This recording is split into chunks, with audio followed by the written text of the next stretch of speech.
देर रात अदिति डिनर के बाद ऑफिस का काम कर रही थी। तभी अदिति के कमरे के गेट पर नॉक हुआ और रेहान अंदर आ गया। नींद नहीं आ रही थी मुझे, तुम शायद काम कर रही हो। इट्स ओके, आ जाओ, हम बात कर सकते हैं। अदिति की बात सुनकर रेहान के चेहरे पर मुस्कान आ गई और उसने अदिति के करीब बैठते हुए कहा, सो कैसा रहा तुम्हारा आज का दिन? सच कहूँ तो ऑसम, काम में मजा आ रहा है। कल के लिए प्रेजेंटेशन बना रही हूँ। नाइस, मैं कुछ हेल्प करूँ तुम्हारी? तुम और प्रेजेंटेशन, चलो जाने दो। क्यों, मैं प्रेजेंटेशन नहीं बना सकता? अदिति ने तुरंत रियलाइज किया कि वो इनडायरेक्टली उसकी इंसल्ट कर रही है। आई एम सॉरी, मेरा वो मतलब नहीं था। I mean, आपको मेरे प्रोजेक्ट के बारे में कुछ पता नहीं है ना? अच्छा, मैं समझ गया तुम्हारा क्या मतलब था। बाकी दुनिया की तरह तुम्हें भी लगता है ना कि तुम्हारा हस्बैंड नकारा और नालायक है? Rehan, I am so sorry, मेरा वो मतलब बिल्कुल भी नहीं था। रेहान ने कुछ नहीं कहा, वो बस अदिति के चेहरे को घूरने लगा। लेकिन अगले ही पल उसके चेहरे पर मुस्कुराहट आ गई।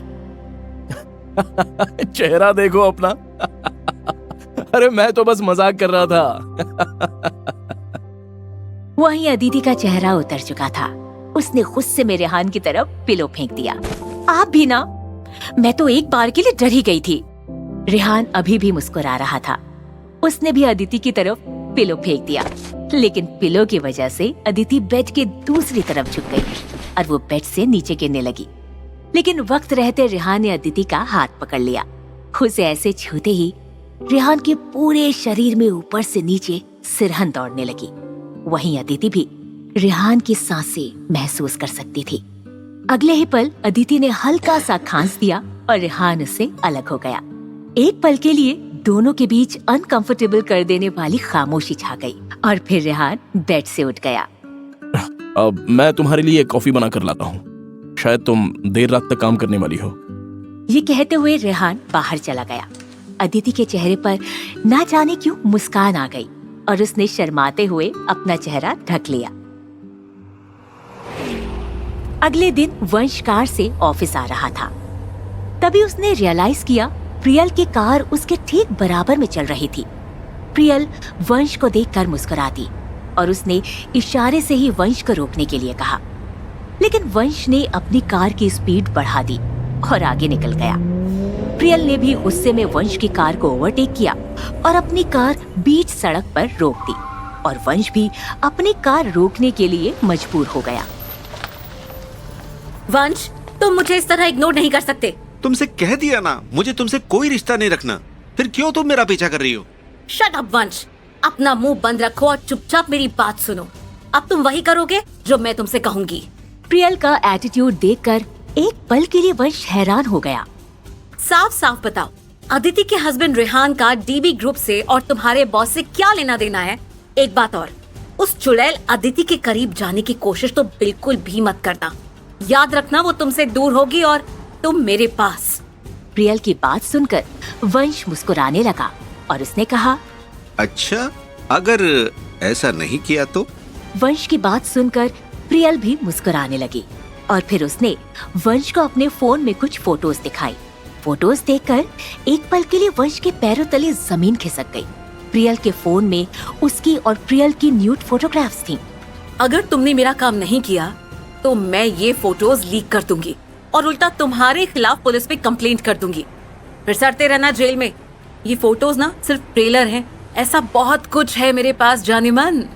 प्रियल ने आगे बढ़ के वंश की शर्ट का एक बटन खोल के उसके अंदर हाथ डाल दिया था। वो उसके एकदम करीब आई और उसे गर्दन पे एक लव बाइट दे दी। इससे पहले कि वंश कंट्रोल खो देता, वंश ने उसे दूर करते हुए कहा, अरे प्रियल, तुम ऐसा क्यों कर रही हो?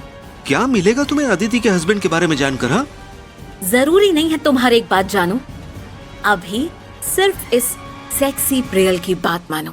अपनी अदाओं के साथ इतराते हुए प्रियल अपनी कार की चाबी हाथ में गोल घुमाते हुए अपनी कार की तरफ चली गई। वहीं अदिति ऑफिस के कॉन्फ्रेंस हॉल में प्रेजेंटेशन की तैयारी कर रही थी। तभी वंश वहां आया और अदिति को सामने देखकर उसके दिमाग में प्रियल की बातें फिर से तरोताजा हो गईं। पहला प्रेजेंटेशन, नर्वस हो? वंश सही कह रहा था।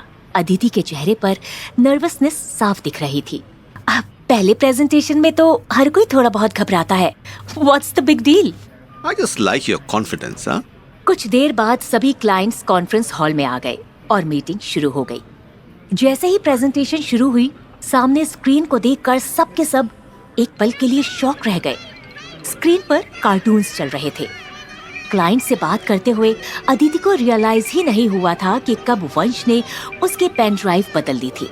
अदिति ने प्रेजेंटेशन आगे करने की कोशिश की, लेकिन आगे भी स्लाइड में कार्टून्स थे। अदिति को समझ ही नहीं आया कि वो क्या करे। उसके चेहरे का रंग उतर गया। मिस्टर त्यागी, ये क्या मजाक बना के रखा है? अगर हमें यहाँ मीटिंग में बुलाकर कार्टून ही दिखाने थे तो हम अपने बच्चों को भी साथ ले आते। कैसे नौसिखियों को हायर किया है यार। कार्टून्स देखकर एक पल के लिए मनोहर भी हैरान हो गया। उसे भी यकीन नहीं हो रहा था कि प्रेजेंटेशन में अदिति कार्टून बनाकर लाई हुई थी। वहीं पास के ही रूम में बैठा रेहान टीवी पर कॉन्फ्रेंस रूम की एक्टिविटी को देख रहा था। रेहान जानता था कि किसी ने अदिति के पेन ड्राइव के साथ छेड़छाड़ की है, क्योंकि कल खुद उसने अदिति के साथ मिलकर प्रेजेंटेशन तैयार की थी। अदिति की रोती सूरत देखकर उसने तुरंत कॉन्फ्रेंस रूम में कॉल किया। मनोहर, फोन का स्पीकर ऑन करो। मनोहर ने तुरंत स्पीकर ऑन कर दिया। सॉरी गाइस, आगे मैं आपको ब्रीफ करता हूँ। रेहान के कॉल से अदिति ने राहत की सांस ली, लेकिन उसे ये नहीं पता था कि उसका हस्बैंड रेहान ही उसकी मदद कर रहा था। अदिति जानती थी कि अगर फोन कॉल नहीं आया होता तो उसकी सबके सामने और ज्यादा फजीहत हो जाने वाली थी। जैसे ही प्रेजेंटेशन खत्म हुई, सब ने कॉफी पी और रिलैक्स करने लगे। लेकिन मिस्टर इंडिया, आपने बताया नहीं कि आप है कौन। आप प्रेजेंटेशन देने हम सब लोगों के सामने क्यों नहीं आए? रेहान ने क्लाइंट की बात का जवाब दिए बिना ही फोन रख दिया। ये देखकर पूरे कॉन्फ्रेंस रूम में हलचल होने लगी और सब एक दूसरे को देखने लगे। मनोहर ने सबको शांत करते हुए कहा, क्वाइट गाइस, अभी अभी आपने जिनकी आवाज सुनी वो और कोई नहीं बल्कि हमारे डैनी बॉस हैं।